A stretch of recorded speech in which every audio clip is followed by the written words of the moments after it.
ugm-connect is designed as a web application.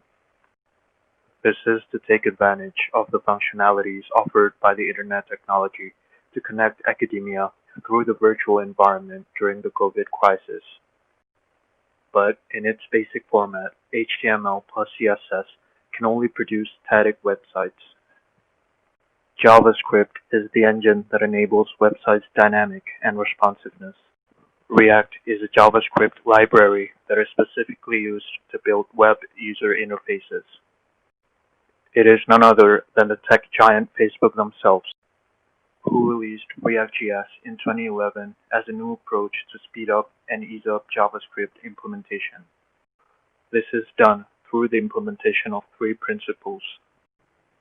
The first one is components, not templates.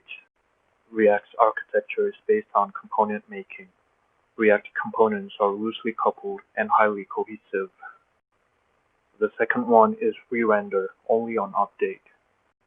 React effectively updates and renders just the right components when the data changes. The third one is virtual DOM, or document object model and events. React's virtual DOM and events system optimizes performance and memory footprint. So React.js not only speeds up and eases up web development, but also boosts up web performance. No wonder that it's consistently the most popular framework for web development. It is also the framework of choice for most popular apps.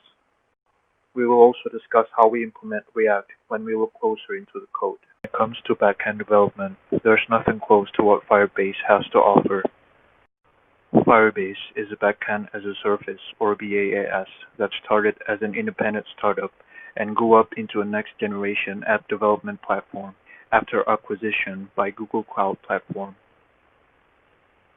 Firebase is a real-time database.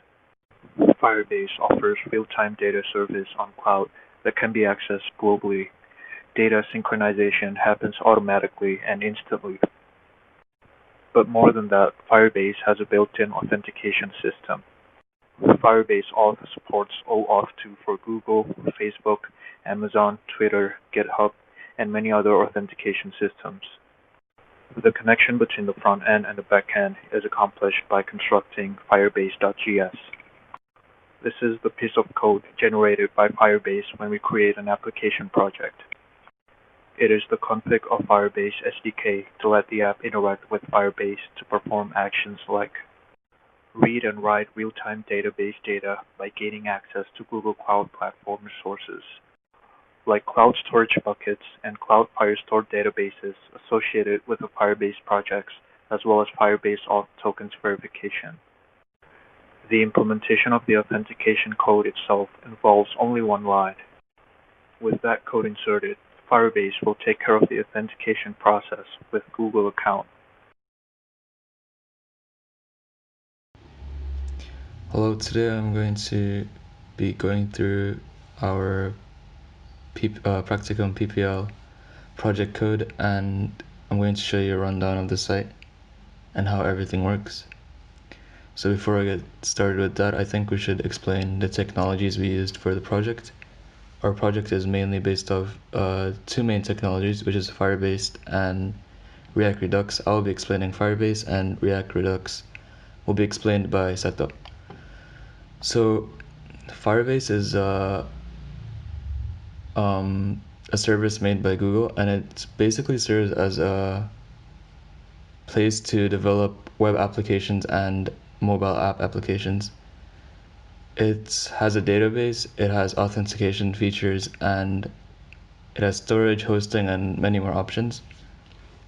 And it updates real time, which is pretty much the main purpose we use it. So anything that you enter on the site will be updated real time, and we would be able to fetch that data on our end.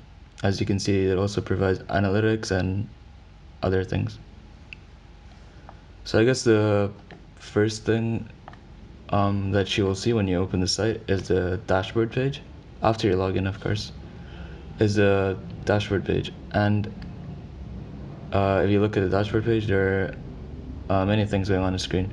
It has a clean UI, and there are two main buttons that you can see on the left side of the screen, which is Collab and Forum, and it will redirect that to the appropriate pages. But and yeah, there's like other more buttons on the top right, which is announcement, semester, elog, and logout.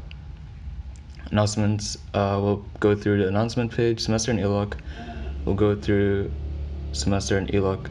Will redirect you there. And logout, you can just sign up. So I guess we could take a look at the forum first. So in the forum page, there are two main components, which is the sidebar and the main chat component. I will only be explaining the sidebar, and the chat component will be explained by Seto later. So in the sidebar, there are so in the top of sidebar, it's the ugm-connect logo, which if you click will redirect you to the dashboard. And then you can see forum list and the list of the forums. And in the bottom, you can see your name, your Google picture, and your ugm-connect ID. You can also see a sign up button in the bottom left, which will sign you up. So next to the forum list, you can see an add icon, and if you press the add icon, it will prompt you with a prompt to enter a forum name. And let's say you want to enter like any forum name you want, test, and you click OK. A new forum will be created called test, or whatever you named it, as you can see.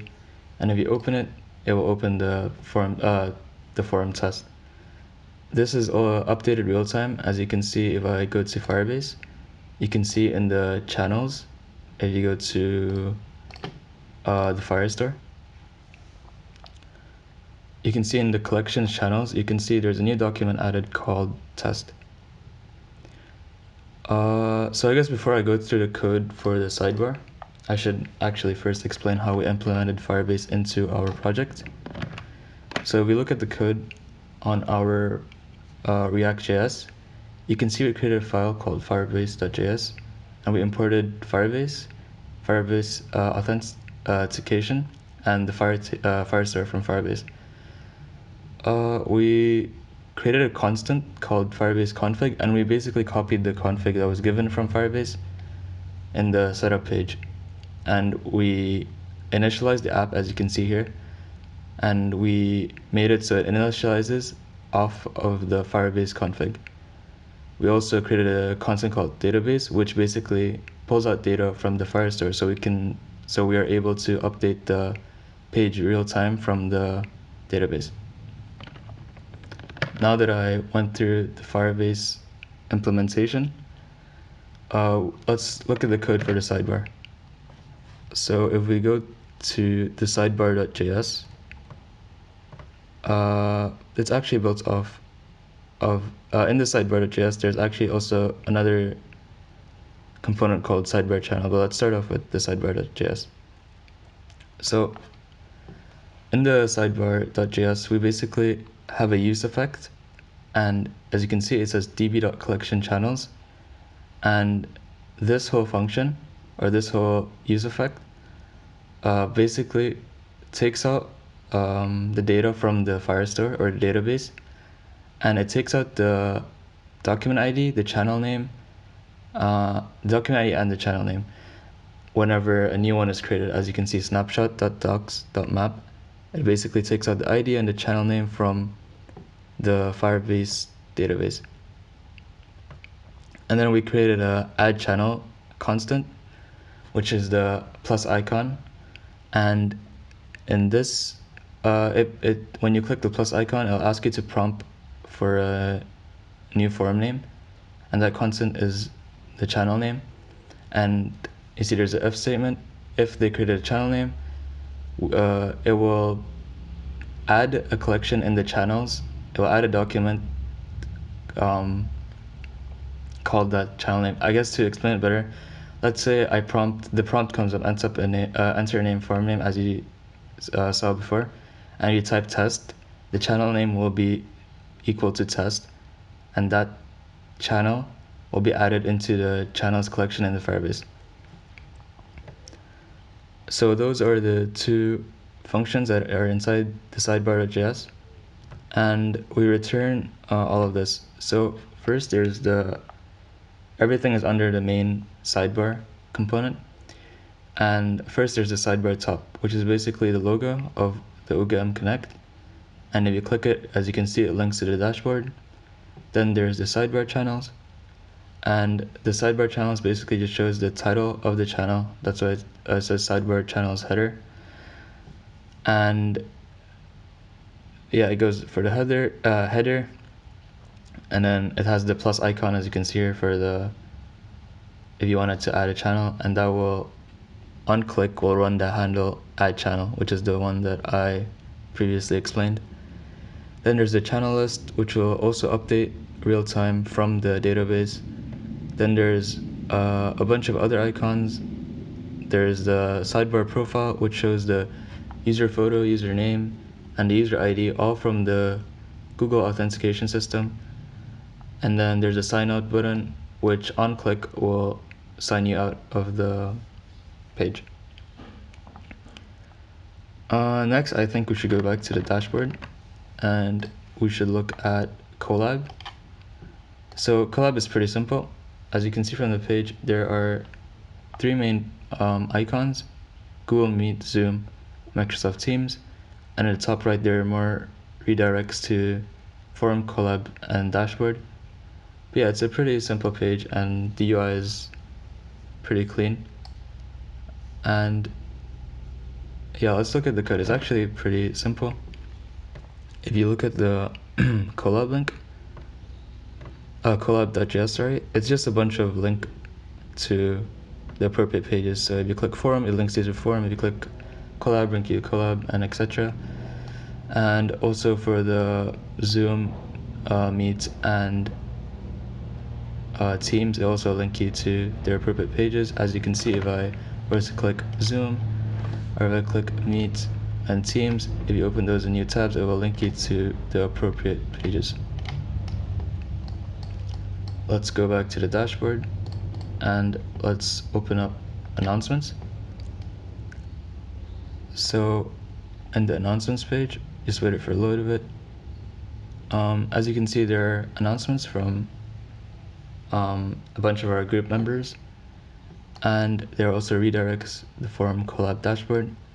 But as you can see, there's no message box in the announcements. That is because in order to post an announcement, you must have an admin permission. So if you scroll down and click on the bottom left, there's a plus icon, and it prompts you to this page that says you need to be an administrator, and it asks if you have admin permissions. Click here to log in. So if you click that, it'll ask you for a username and password, and these are the admin username and password. You can enter it if you want to try. The username is admin and the password is 123. And if you click login, it will prompt you to the announcement create page. And in this page, you can post an announcement. So let's say you wanted to post announcement 1, and you click enter. It updates there, and if you look at the announcement page, it will update it there as well. So let's look at the code for this. So the announcement, whole announcement component is actually categorized to many different JS files. So there's the announcement display, which basically displays everything. And this is actually basically works the same way as the chat function in the forum page.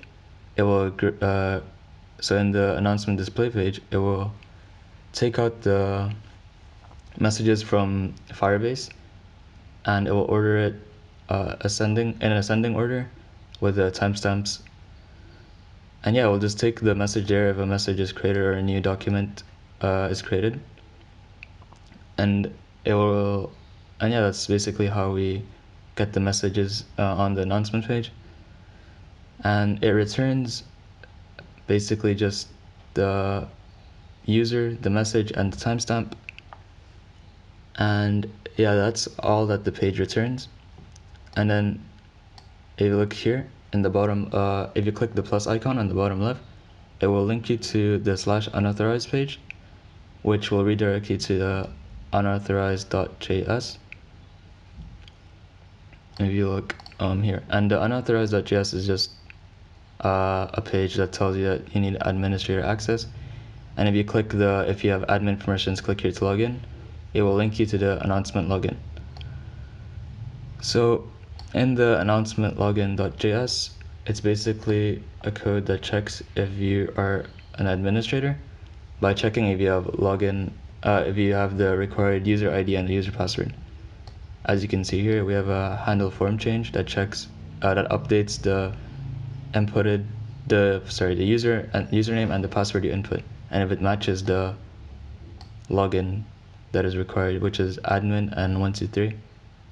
If it is that, then is logged will become true, which will allow you to go to the next page. As you can see here, if local storage.getItem is equal to the token, you'll be redirected to the announcement create page. And in the announcement create.js, if we can find it, yeah, it will basically allow you, it's basically the same as the chat feature in the forum page as I explained earlier. And yeah, it just outputs the message you send. It will also output the message you send real time from the Firebase database. And we create a constant called send message similar to the one in the forum page. And basically, it will create a document in the announcements collection called messages, and all of your message user timestamp will be there. And we will return all of that in the page as well.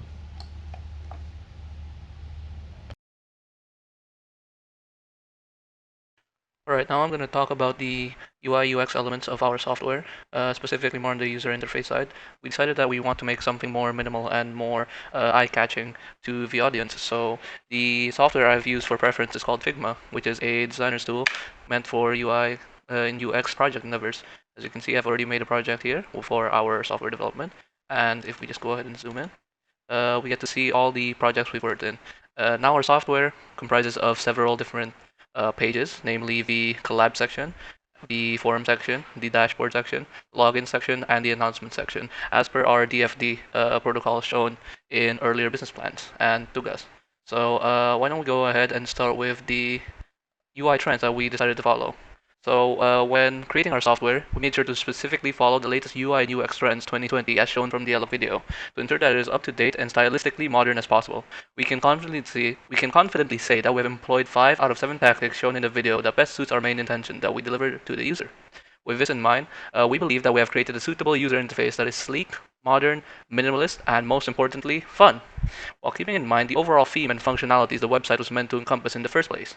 And so yeah, by the video used, the trends that we decided to employ were one, subtle animation. We have subtle shifting of patterns in the background and minor movements to keep things interesting, and will make the user pay closer attention to the software itself, thus creating appeal and keeps the user retention on our program for longer.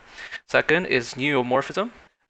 This is when we highlight and give shadows to make the UI overall look cleaner and more simplistic and modern in nature. We've also decided to put cards and button styles within our UI itself to make it seem like it can fit for a mobile application setting.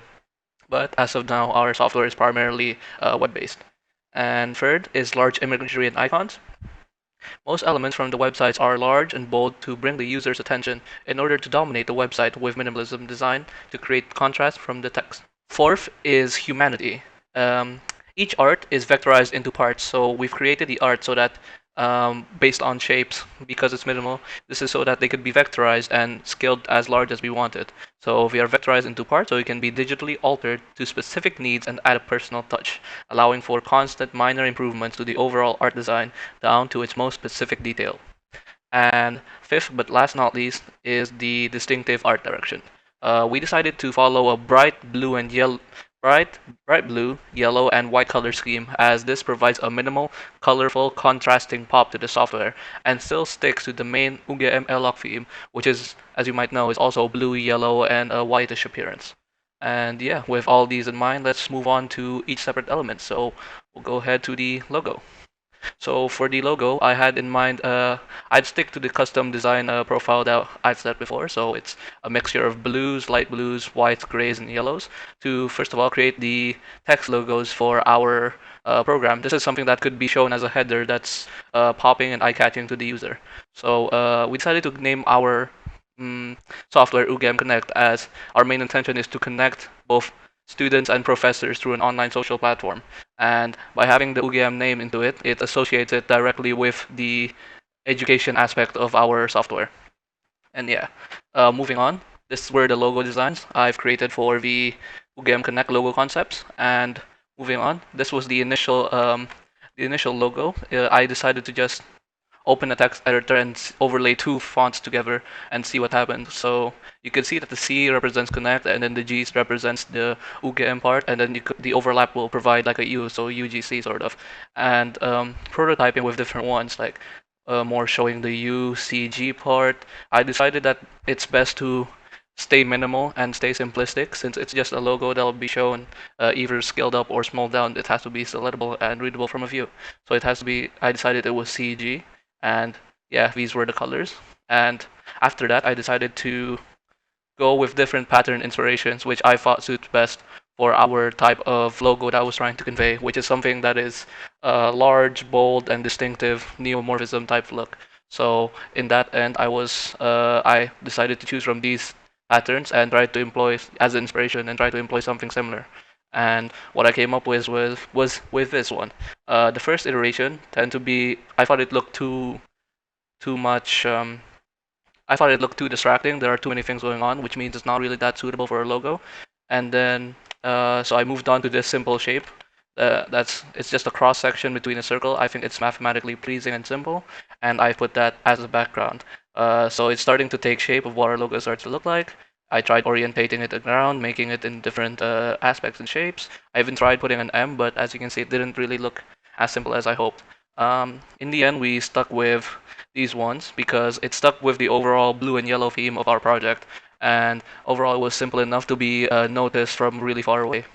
And yeah, so the trends that were kept in mind were these ones right here. Moving on to the login section, the login portion will be what the user first see when they access our website. So first impressions are really important. I wanted to bring something that will reflect that in our UI. So when creating the web app, we received from the developers is this one. It's just a simple UGM Connect logo and sign in. I think this is really boring and it didn't really have any gusto. So moving on to the first one, I decided to employ the same distinctive art style, which is both minimal and shapes everywhere.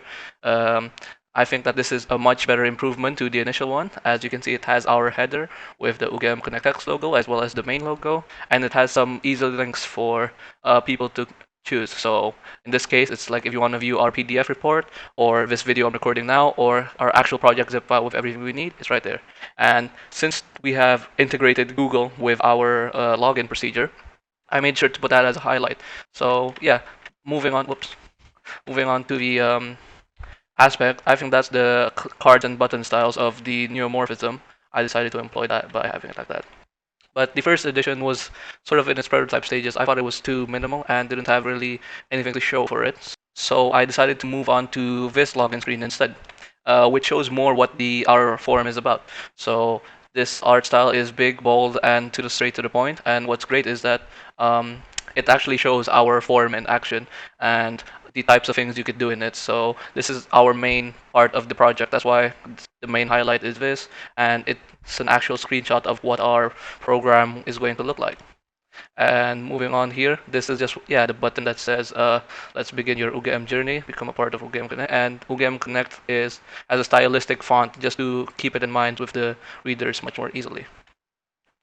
And after that, I decided to put the two together and ended up with this one, which is, I think, the best possible first impression you could make because it's straight to the point, it's bold, and it's very contrasting colors. Will, as long with a big button prompt, will make sure that the user knows where to press and sign in with Google. Yeah. Moving on, after they have signed in with Google, it'll take them to the dashboard here, and the dashboard comprises of many elements. As you can see, this is what I meant by the humanity portion. It could get changed into its most basic fundamentals and still retain its overall structure. So yeah, The ugm-connect dashboards still stick to the style. As you can see, there are two buttons here, Collab and Forum. That'll lead, that's make sure the user sees properly, and it'll direct them to the appropriate things. This picture as well, it's big, bold, and contrasting. There are two button-like, card-like appearances, along with our logo and the UGM logo as well, which is also made to be more sharper and more minimal. So yeah, it says like communicate and socialize as well as share your ideas, just to bring out like the things you can do and the features. And with the footer underneath, it just shows our project, certain links you can go. So the GitHub repository of our project, the PDF report, the Google Drive, as well as the actual PowerPoint itself. And yeah, putting it together in a browser, it looks something like this. And I think, oh yeah, in the top right, there's also the subheaders to different resources that UGM students might need and use at a reasonable time. So there are announcements, there's a quick link to Seamaster, to LLock, and then they can log out if they want to. Along with the thing. Moving on, I've touched a bit on the footer, but you also need a header as well. So this is the window where I've designed the header and footer. They are stylistically the same, top and bottom. And as mentioned with this, it also mentions our name, as well as the role each person had. And that just makes it, easier for anyone to understand who's responsible for what role and where they ended up contributing to the project. And these headers, these windows I've made specifically so that I know how the program scales when it's shown in the proper window. So this is assuming that you have a default Chrome window that is 1920 by 1080p resolution, 16 by 9 aspect ratio. And it has to be adapted for when it's the screen and the footer, the screen header, or both at the same time. And yeah, so enough chatting. Let's move on to the main aspect, which is the forum. And with the forum, we decided to stay on this conceptualized version because it is the right balance of clean and minimal design, but also balances functionality as well. We got inspired, as mentioned before, we got inspired by the color scheme of LLock, which is the deep dark blue, white, and yellow. But what I've noticed is that the colors aren't contrasty enough, aren't bright enough to actually pop. And yeah, so that's the color scheme we have employed. As for the sidebar, we were inspired by similar chat apps or social platform apps such as Slack and Discord because that's something students use mostly all the time. So they're already familiar with this type of UI and interface, and therefore it's much more easier for them to transition to our program. And we also overall like its way of managing and categorizing different things. And yeah, that makes it so much far better and cleaner in our opinion. As for the chat section, I found this concept that someone had put on the internet, and we wanted to put something in this type of theme where it has a text bubble with the name and then your own message. Obviously, this is clean enough for anyone to understand and clean enough for them to only understand the most important parts. So yeah, underneath there are several use cases. So this one is what would happen if you add multiple subjects into the forums. And these are the messages that you could talk to. So on the top left, there's the subjects you're in, and then the messages, as well as like adding features and all that. And this is like what happens if you upload image or documents. Uh, what we had the initial idea was that as each forum was added, a new background would appear so that it appears dynamic. And in the coding side, that would mean that each forum would have its own database, and I'm pretty sure it can be very demanding and taxing on the system. But these were alternate backgrounds that we have created to fit the team. So it's every time the user visits the forum, it auto generates a new background and keep things fresh for the user. So I'll just highlight. These are the same models, and yeah, just gives appearance and variety to the things they are experiencing. Moving on to the collab portion. This collab portion is what we use primarily for the user to interact in voice over IP. Um, Developing our own voice over IP protocol proved to be difficult because it was largely dependent on server-side things which we couldn't afford or create. So our alternative was to create an all-in-one hub for the user to instantly choose between three platforms that are already distinguished, and then it'll auto-create and auto-generate a room for them directly so that they could share that into their user. Of course, this session is also like single use, which means it adds to their privacy. So the free dominant ones, as you can see, there's a basic card class here, which makes things easier for them into the button style. Moving on. So as I said, there are three classes here. One is for Google Meet. We decided that this is for the go-to destination. Everybody knows what Google Meet, Zoom, and Microsoft Teams are, so I'm not going to really harp on it, but we categorized it as spontaneous, casual, and professional. And this is what it'll look like if it was in a browser setting. And yeah, these are the trends we employ. And finally, moving on to the announcements. The announcements are something specifically made for either the professors or the admins. Announcements are something that they could write and nobody else could add or change or edit so that it stays there forever. So the announcement section is usually for something important like exam dates or homework due dates and etc. The professor or admin can just simply press the add button and it'll do it. So the initial one from our developers was something like this. As you can see, it's not properly aligned and all that. And we decided to, and it has an add button. So the functionality is simple. I just decided to make it more visually appealing. So it's just, more students as the background. And I moved the add announcement button to the bottom left. So as if to mimic a mobile app, as well as this exclamation to, indicate, importancy, I guess. And yeah, mentioned before, the header will always give options to the forum, collab, or dashboard so that they could go back to any point of the pages mentioned before. And yeah, this is what it looks like in the use case. So yeah, overall, that's all the UI implemented into our program, and I believe that it still maintains a cohesive style that's both contrasty and super modern and minimalist. Yeah, thank you. Alright, so hi, welcome back. What I forgot to mention was how I actually did the subtle animation in the first place. To do that, it's really actually simple. So to go through it with this example right here, you can see that it's already fully animated. I've used Adobe After Effects for my main source of animation because it's more intuitive and more easy to use than other programs.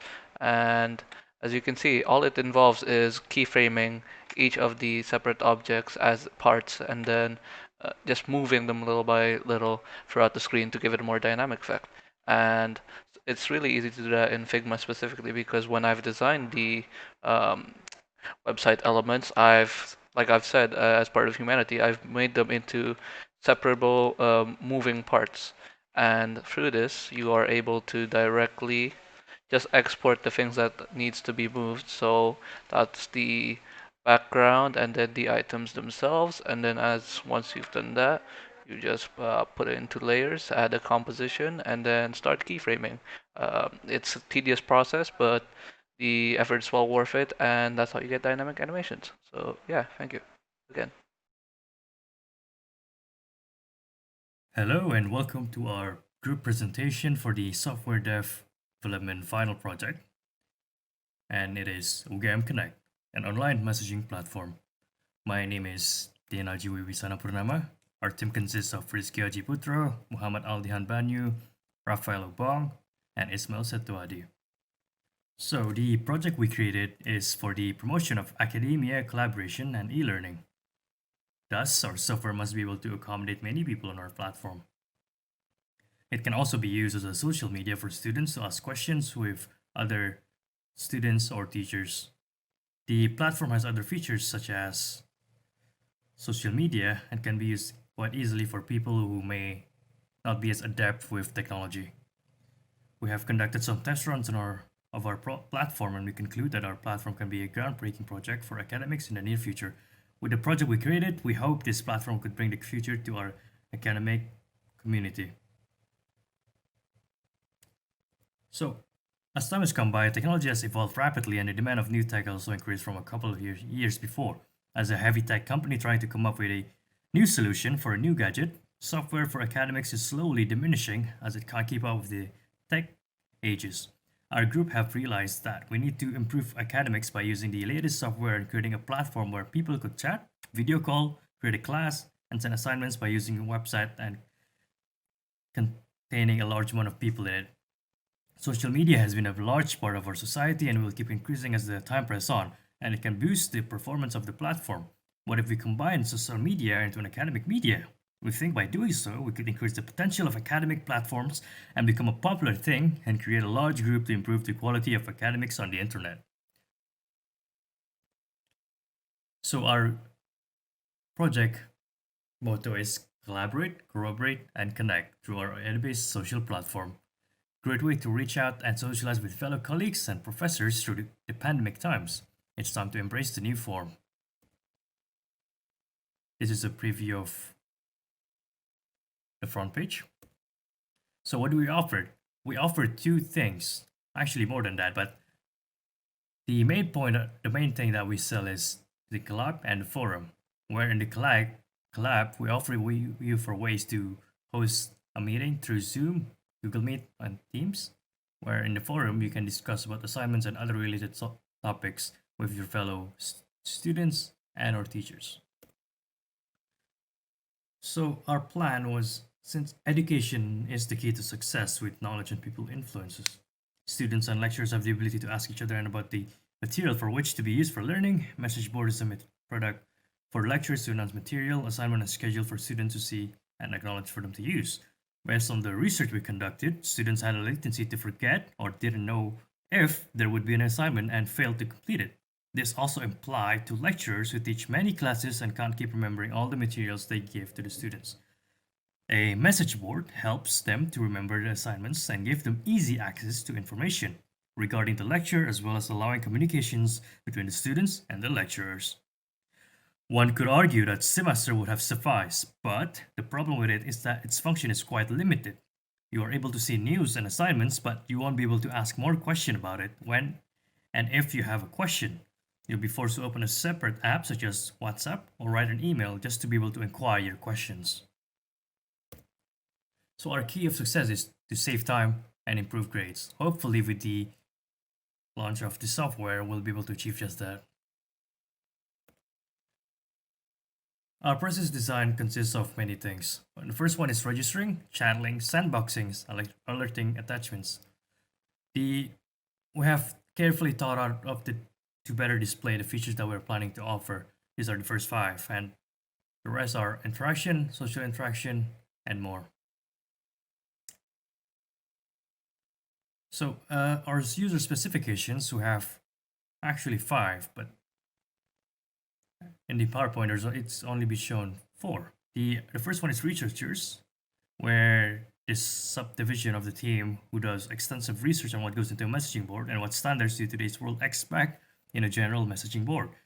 The second one is the developers, which is the division of the team that works hand in hand with the research team in order to produce the most optimal and efficient outcome. The third one is designers, where they will work on designing the messaging board, making sure that the UI looks neat and eye-catching, while making sure that it's still simplistic and easy to access.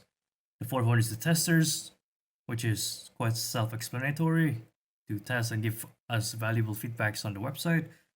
And last but not least are the users/clients, where the users will be the teachers, lecturers, students, and etc., or any person from the educational background. Here are the following flowchart processes. There are many of them but for the sake of time, I will only be explaining a couple of them. So the first one is user registration and login, which is quite self-explanatory, where if you, from the home page, if you have an account, you can either sign in or you sign up. And depending on what you do, you'll register or enter email and password and so on. The usual login standard. The next one is account personalization, where you can configure your account, such as theme, preferences, add friends, and so on. The next one is navigation, where users are meant to navigate through the site. The fourth one is creating server, steps on how servers are created, and then thread. There are more of them, and they can be fully looked up in the final project report. The next one is the DFD diagram, which is quite a mouthful. It consists of 5 different points. First one is user profile, which is essentially how each user differentiates themselves from students and professors. The users would first register themselves, and then an account is created which they can log in from. From here, the role of student and professors are assigned, whereby professors have elevated privileges from students, such as, let's say, making classrooms or inviting students. The next one is post. The main selling point of our social media platform, we are trying to make an educational version of Reddit, whereby posts are rated in accordance with interaction and popularity in the form of Eureka points, which is the same as thumbs up. These posts can be anything ranging from images, videos, files, and the standard text-based forum post.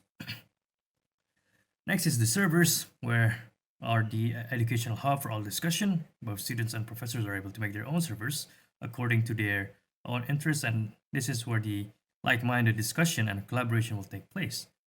The next one is navigation. The navigation bar is essential for ease of access and accessibility.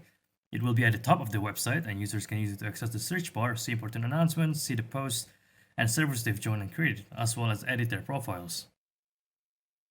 And last one is VoIP. The final feature is still in its prototype stages, but to increase productivity and social interaction during these pandemic times, it allows users to create call, join call, or invite other people to call. Users will be able to communicate through voice chat. This is the context level of DFD. The level 1 DFD, where it goes more in depth with the subsystems. Since both of the actors, in this case, have very similar subsystems, they have been clumped up together. Note that the professors have extra privileges in comparison to students. This is the level 2 DFD, where it shows the relationship between each subsystems as well as where they will store their data. As you can see, the post, you can hit 2.1, create new post, and it'll be stored in the post database and server database, share, attach file, Eureka points, and comments. This is also the level 3 DFD, which goes more in depth, a little bit more in depth on the comment section.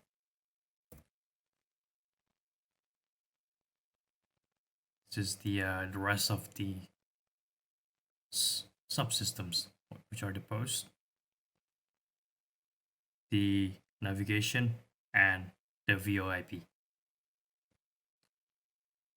This is the UML diagram, where, as you can see, there are users, professors, students, online section, forum, posts, replies, enrolled classes, and classes. The diagram is created based on the recent reports, and it shows how the system will work in the future.